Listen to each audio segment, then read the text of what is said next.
quels sont les vœux que je forme moi maintenant pour 2020. Je vais avoir des vœux très concrets et très précis. Le premier vœu que je forme, c'est que Macron doit abandonner complètement le projet de réforme des retraites.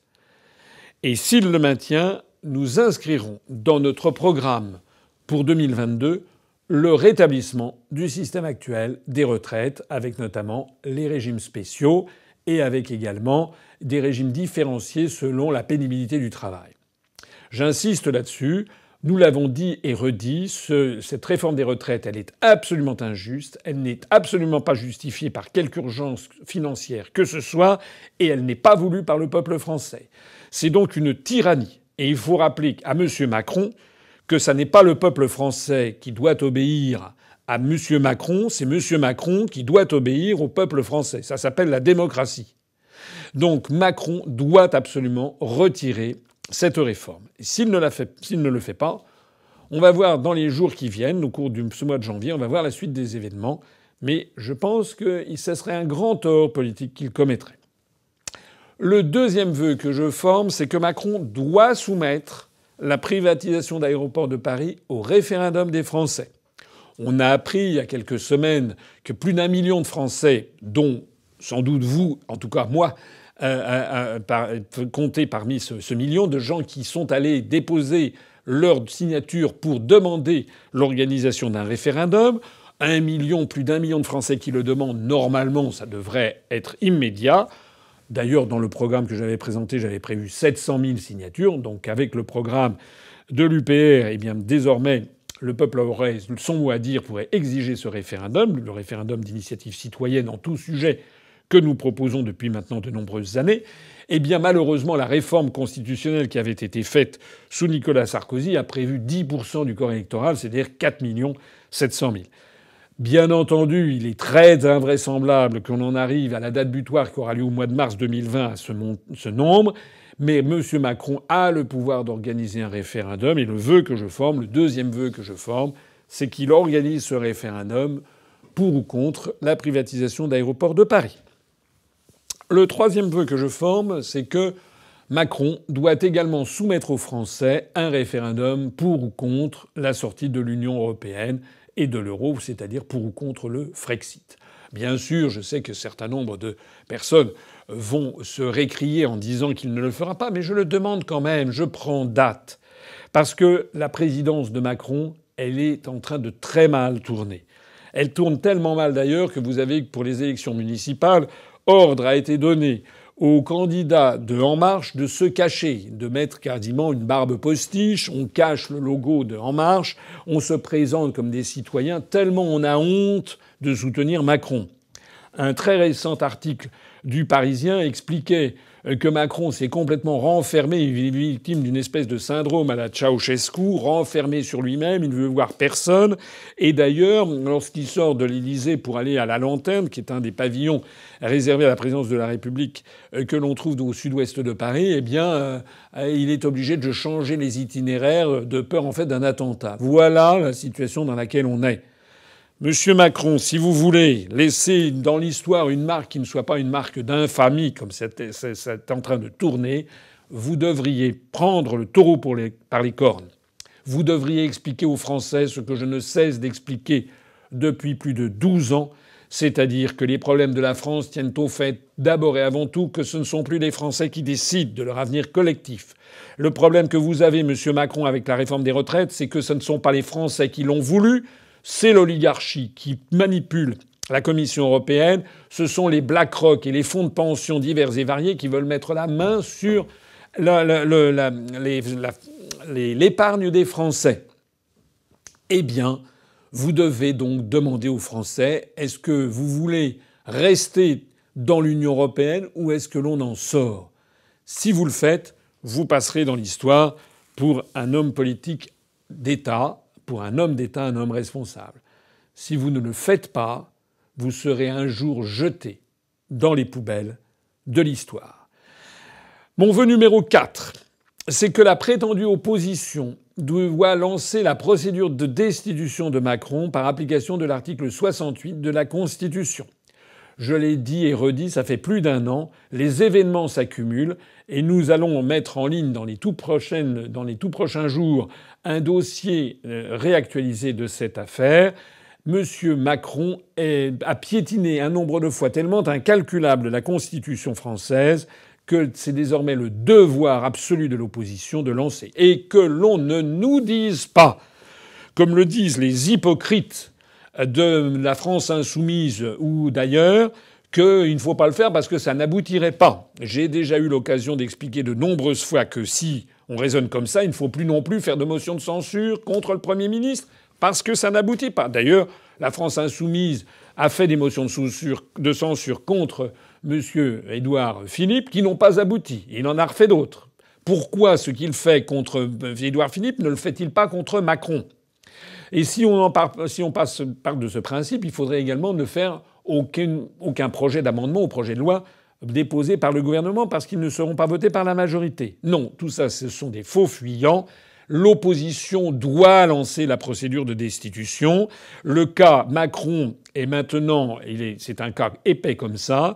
Ça va de l'entourage du versant dans la corruption à toute une série d'articles les uns après les autres, la remise en cause du droit de manifester, les atteintes aux libertés publiques, piétiner les intérêts nationaux, violer le droit international en lançant des missiles sur la Syrie, enfin j'en passe et des pires. Il faut lancer cette procédure de destitution. C'est mon 4e vœu. Mon 5e vœu pour 2020, eh bien, je souhaite une parfaite réussite pour le Brexit. Je ne suis à vrai dire pas très inquiet, mais je souhaite que le Brexit se passe pour le mieux. D'ailleurs, le chancelier de l'Échiquier, M. Sajid Javid, dont j'ai déjà parlé 2 fois, c'est la 3e, a expliqué il y a quelques jours que le taux de chômage au Royaume-Uni est resté à un très très bas niveau de 3,8% et qu'il s'en félicite. C'est la preuve que toutes les balivernes que l'on nous a expliquées sur le désastre du Brexit sont en train de s'effondrer. Et c'est très important pour la suite des événements, puisque au moment des européennes, j'ai pu constater que de nombreux Français s'intéressent à ce que dit l'UPR, mais beaucoup de gens que je rencontrais disaient, pas seulement à moi, mais disaient à tous les gens à travers la France qui militaient pour nous et pour notre liste, disaient oui, mais vous comprenez, ça se passe très mal, regardez le Brexit, on ne peut pas sortir. J'espère, c'est mon vœu numéro 5 pour 2020, que Boris Johnson et son gouvernement vont administrer la preuve aux Français et à l'ensemble des peuples d'Europe qu'il y a une vie après l'Union européenne.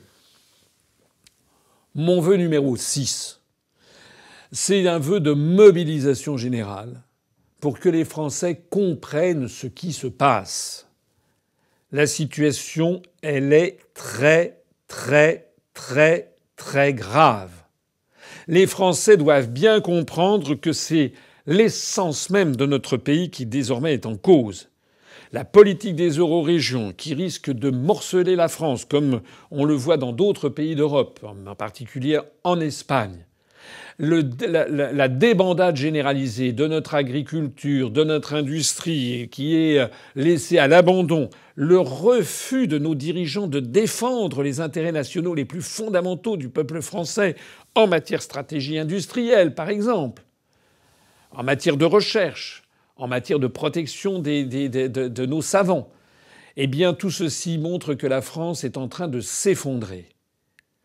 Et je voudrais vraiment ici que tous ceux qui me regardent profitent des élections municipales pour se mobiliser. Nous présentons, on n'a pas encore la liste définitive, on ne sait pas, et tous ceux qui arriveront à avoir les listes pour les municipales, mais en gros, on aura une 50aine de villes de plus de 10 000 habitants, et également des villes de moins de 10 000 habitants, mais une 50aine de villes de plus de 10 000 habitants où il y aura des listes UPR. Et j'espère que les Français, à cette occasion, vont se mobiliser pour les listes qui seront les listes du parti du Frexit, au moment même d'ailleurs où il y aura le Brexit au Royaume-Uni. Mais ce seront des listes dont le programme sera fondé d'abord sur l'honnêteté. L'honnêteté financière. À l'UPR, il n'y a pas eu, jamais eu de la moindre affaire financière depuis sa création. Il n'y a pas chez nous, à l'UPR, des Balkany, des Thierry Solaire, des Sylvie Goulard, des François Bayrou. Il n'y a pas ce genre de personnages qui sont là depuis des décennies dans la politique et qui sont poursuivis par la justice Et d'ailleurs, j'ai cité des gens de la majorité, j'aurais pu dire aussi la vingtaine de personnes au Rassemblement national qui sont mis en examen, ou bien M. Mélenchon qui a été également condamné. Nous, il n'y a pas d'affaire. Donc, si vous ne voulez plus être dirigé par des Patrick Balkany, vous ne devez plus voter pour des Patrick Balkany. C'est quand même assez clair. Je forme donc le vœu, c'est le 6e vœu, qu'à l'occasion des élections municipales, le maximum de Français se disent que c'est le moment d'envoyer balader toute cette classe politique vermoulue, cette fausse opposition qui refuse de lancer la procédure de destitution de Macron alors que son dossier est noir comme du charbon. C'est l'occasion que les Français doivent saisir pour dire non, nous sommes un peuple qui ne veut pas mourir, nous allons nous redresser comme les Britanniques sont en train de le faire. Nos programmes pour les municipales sont fondés sur l'honnêteté financière, mais qui dit honnêteté financière dit aussi honnêteté intellectuelle et politique. Car enfin, comment peut-on penser que des responsables politiques qui passent leur vie dans les prétoires et qui passent leur vie à organiser de la concussion, des détournements de fonds, des abus de biens sociaux, de la corruption, etc., seraient par ailleurs des parangons de vertu et des philosophes, des Solons, pour parler comme l'ancien sage romain, et qui seraient donc en matière politique d'une très grande fiabilité. Pas du tout. Ils vous mentent sur les programmes politiques comme ils vous mentent sur les questions financières. Nous, à l'UPR, nous pouvons tous être fiers de l'œuvre collective accomplie depuis maintenant 13 ans bientôt. Nous fêterons le 13e anniversaire le 25 mars 2020. Eh bien, tout ce que nous avons pu dire et faire depuis maintenant près de 13 ans a été confirmé par les événements. Et nous sommes l'illustration de ce beau dicton qui dit que l'avantage principal de la vérité, c'est qu'elle dure. L'UPR dure. Enfin, mon 7e et dernier vœu, eh bien, ça sera un vœu de bonheur et de santé pour toutes celles et tous ceux qui me regardent, et plus généralement d'ailleurs pour tous nos compatriotes, et plus généralement d'ailleurs pour tous les êtres vivants sur Terre, y compris d'ailleurs les animaux. De plus en plus de nos compatriotes sont sensibles à juste titre à la cause animale. Je pense ici, en ce 31 décembre, à tous les pauvres, aux plus fragiles, aux handicapés, aux malades, qui vont peut-être passer le 31 décembre dans la solitude et le dénuement. Je voudrais m'adresser à eux en particulier pour leur dire que nous ne voulons plus, nous, à l'UPR, de cette dérive mafieuse et scandaleuse qui est en train d'entraîner la France de toujours vers un modèle agressif, un modèle d'hyper-égoïsme, un modèle ultra-libéral, une caricature de société comme le sont les États-Unis d'Amérique, qui sont en fait une société malade. On apprenait ces jours-ci que le nombre de personnes incarcérées aux États-Unis d'Amérique, qui est de plus de 2 100 000 personnes, il est supérieur, le nombre de prisonniers aux États-Unis est supérieur au nombre de prisonniers en Chine et en Inde.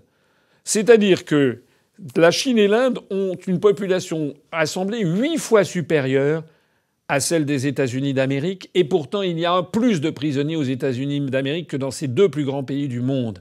Ce sont des sociétés malades que nous imposent l'oligarchie et les États-Unis d'Amérique. Moi, je ne veux plus voir autant de SDF dans les rues et dans les villes de France.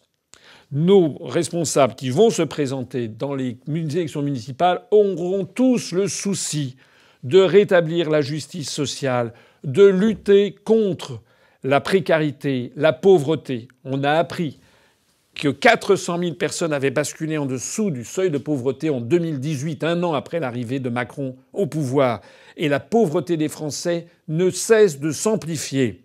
On a appris qu'il y a en France 12 personnes qui sont mortes chaque jour de froid. Dans un pays comme la France, c'est l'un des plus grands scandales qui soit. Et à l'occasion de ce 31 décembre, je voudrais faire part ici de mon indignation devant le fatalisme que suivent les autres partis politiques devant cette situation. Nous n'allons pas laisser tomber la France. Nous n'allons pas laisser tomber la solidarité des Français. Nous n'allons pas nous défaire de notre niveau de vie, de notre mode de vie, de notre identité nationale. Le rôle de l'UPR va s'affirmer, j'en ai la conviction absolue, de façon de plus en plus rapide au cours des semaines qui viennent. Et je terminerai là-dessus. Après avoir présenté mes vœux à toutes celles et tous ceux qui me regardent et à tous les Français, je voudrais m'adresser ici à toutes celles et tous ceux qui travaillent pour l'UPR, les militants, ceux qui vont passer du temps pour coller des affiches la nuit, pour distribuer des tracts, ceux qui figurent sur nos listes, ceux qui figurent également parmi nos donateurs. Et actuellement, le lancement de la campagne de collecte de dons que j'ai faite pour financer les élections municipales dépasse toutes nos espérances. Nous avons des dons de toute nature qui nous parviennent et qui font chaud au cœur, y compris des dons de 1, de 2, de 5 euros. Ça fait aussi chaud au cœur que lorsque nous avons des dons plus importants, parce que ça prouve que l'UPR est en train de réveiller quelque chose dans les Français. Il est en train de réveiller le sentiment de l'honneur national, le sentiment de la nécessité, tous ensemble, de nous rassembler pour rendre à la France sa liberté et sa grandeur. Vive la République, vive la France, vive l'année 2020 que je souhaite pour tous celles et tous ceux qui me regardent la meilleure année possible compte tenu des circonstances.